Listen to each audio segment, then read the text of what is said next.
ओम शांति। आज का जो हमारा टॉपिक है वो है शिव शक्तियाँ कौन हैं और नवरात्रि का क्या रहस्य है, शिव शक्तियों की जीवन कहानी क्या है। आप सभी जानते हैं कि भारत में शक्ति पूजन का और नवरात्रों का बहुत ही महत्व है। अब क्वेश्चन अराइज होता है कि शक्तियाँ कौन थी, उनका इतना गायन क्यों होता है, उन्होंने कौन सा ऐसा ऊंचा काम किया जो उनका इतना गायन और पूजन आज भी है, और ये कब हुई, उनके साथ हमारा क्या संबंध है और उन्हें जानने से हमें क्या प्राप्ति हो सकती है या उनका इतना पूजन करने से हमें क्या मिल सकता है। इसी बारे में आज हम यहाँ पे चर्चा करते हैं। सबसे पहले हम देवियों से धन, ज्ञान और शक्ति की प्राप्ति चाहते हैं। तो धन, ज्ञान, शक्ति की प्राप्ति की स्रोत हैं देवियाँ। हम सभी जानते हैं कि हर एक मनुष्य को जीवन में 3 चीज़ें अवश्य ही चाहिए। उनमें से एक है धन। धन के बगैर मनुष्य कुछ भी कार्य नहीं कर सकता। हर कार्य उसके रुक जाते हैं अगर धन नहीं है तो मनुष्य अपने दिनचर्या का बहुत सा समय धन कमाने में ही लगा देता है। धन को प्राप्त करने के लिए मनुष्य लक्ष्मी का भी पूजन करता है। अब क्वेश्चन अराइज होता है कि लक्ष्मी ने अखुट धन कैसे और किससे पाया, और हम स्वयं श्री लक्ष्मी के समान धनवान कैसे बन सकते हैं। मनुष्य को दूसरी चीज़ क्या चाहिए, विद्या या ज्ञान। अब ज्ञान के बिना भी मनुष्य की गति नहीं है। अज्ञानी व्यक्ति क्या कर सकता है। ज्ञान की प्राप्ति के लिए लोग सरस्वती का गायन वंदन करते हैं। विश्वविद्यालयों में भी आपने देखा होगा कि सरस्वती माँ की पूजा अर्चना करते हैं, उनके चित्र भी लगाते हैं। सरस्वती को ज्ञान ज्ञानेश्वरी की उपाधि दी जाती है। अब क्वेश्चन है कि सरस्वती जी ने ज्ञान किससे प्राप्त किया और हम वह ज्ञान किससे प्राप्त कर सकते हैं। मनुष्य जो तीसरी चीज़ चाहता है वह है शक्ति चाहता है।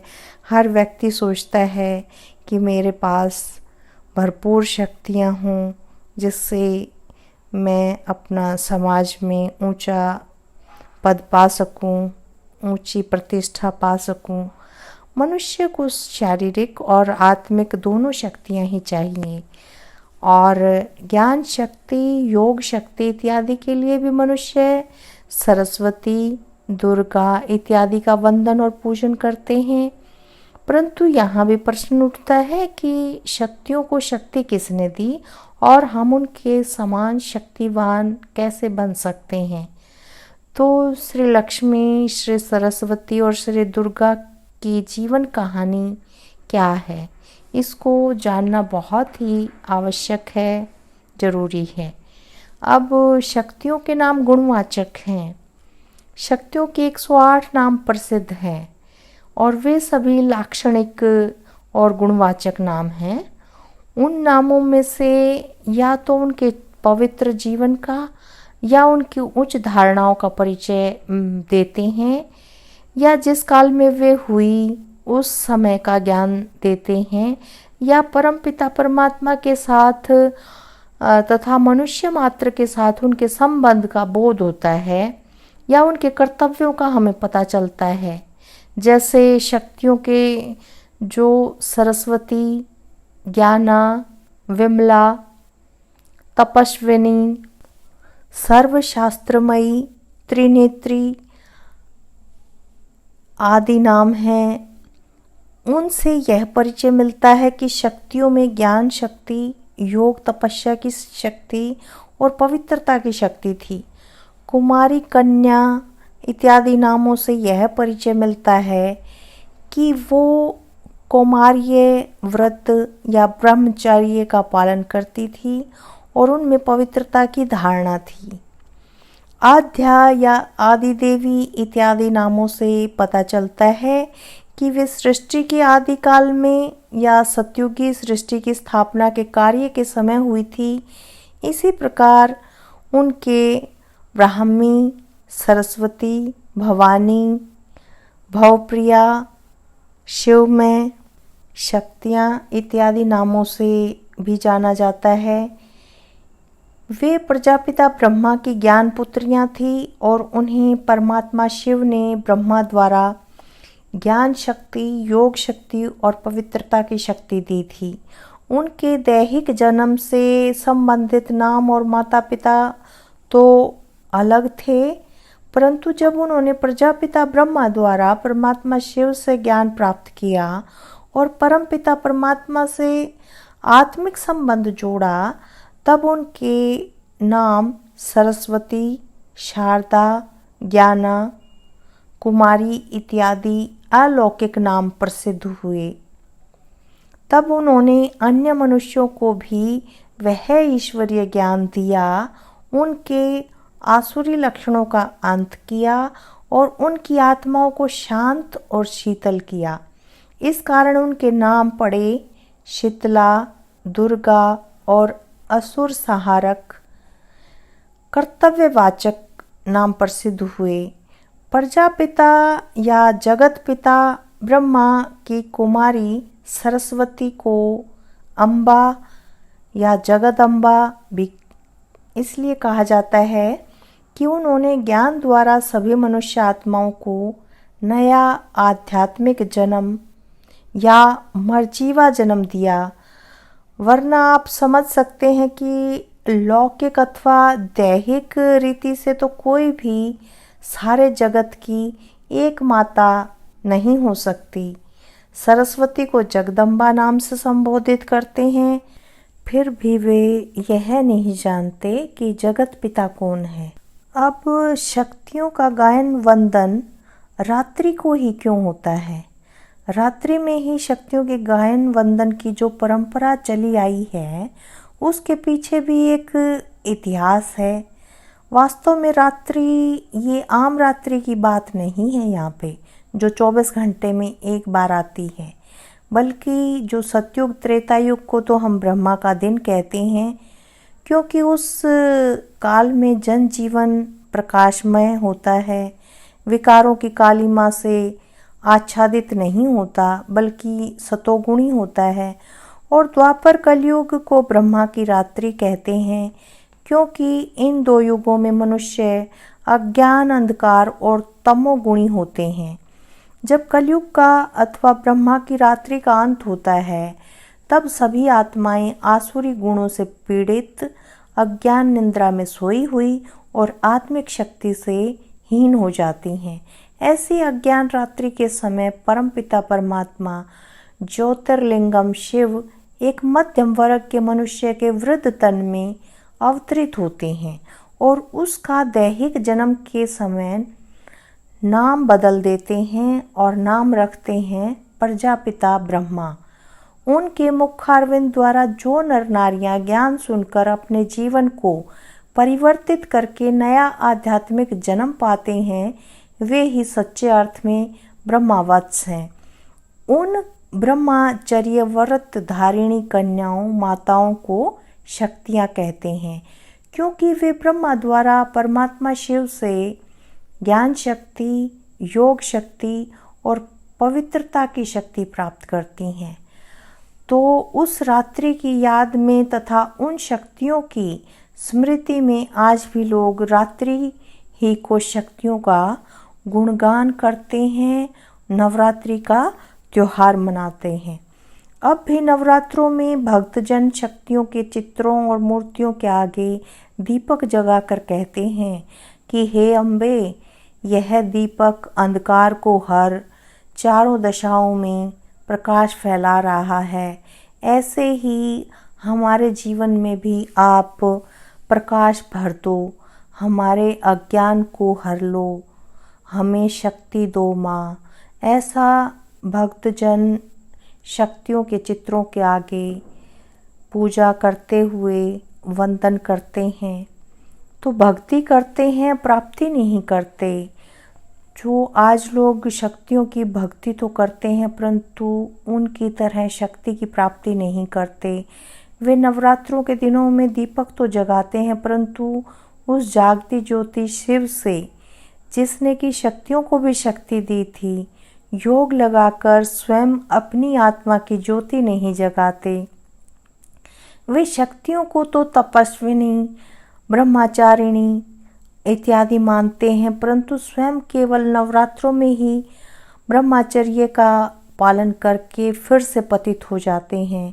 वे सरस्वती को माँ अथवा अम्बे शब्द से तो पुकारते हैं परंतु वे उस अलौकिक एवं पवित्र माँ की तरह स्वयं पवित्र नहीं बनते। वे कहते कि अब तो कलयुग है, आज के युग में पवित्र बनना असंभव है, परंतु वास्तव में ऐसा न समझकर उन्हें आज के युग को करयुग समझना चाहिए और बजाय शाब्दिक स्तुति के स्वयं ज्ञानवान, तपस्वी, विमल और शक्तिवान बनने का पुरुषार्थ करना चाहिए, क्योंकि अब वही रात्रि आ चुकी है। अब परमपिता परमात्मा शिव अवतरित होकर कल्प पूर्व की तरह जगदम्बा सरस्वती तथा अन्य शक्तियों द्वारा आसुरी अवगुणों का संहार करा रहे हैं। शक्तियों के हाथ में अस्त्र शस्त्र क्यों दिखाए गए हैं? शक्ति से अभिप्राय यहाँ पे आध्यात्मिक शक्ति अथवा ज्ञान, योग और पवित्रता की शक्ति है, न कि माया की शक्ति या हिंसा करने की शक्ति। परंतु आज भक्त लोग समझते हैं कि काली या दुर्गा में शत्रुओं का, असुरों का संहार करने की शक्ति थी। चित्रों में शक्तियों के हाथों में भाले, खड़ग इत्यादि भी दिखाए जाते हैं परंतु वास्तव में शक्तियों के हाथों में ये शस्त्र नहीं थे। हिंसाकारी व्यक्तियों का कभी भी पूजन गायन नहीं होता। वंदनीय शक्तियों के पास असुरों का वध करने के लिए ज्ञान शस्त्र थे। मानो कोई व्यक्ति हमें उपदेश देता है कि ज्ञान रूपी तलवार से काम रूपी असुर को मारो।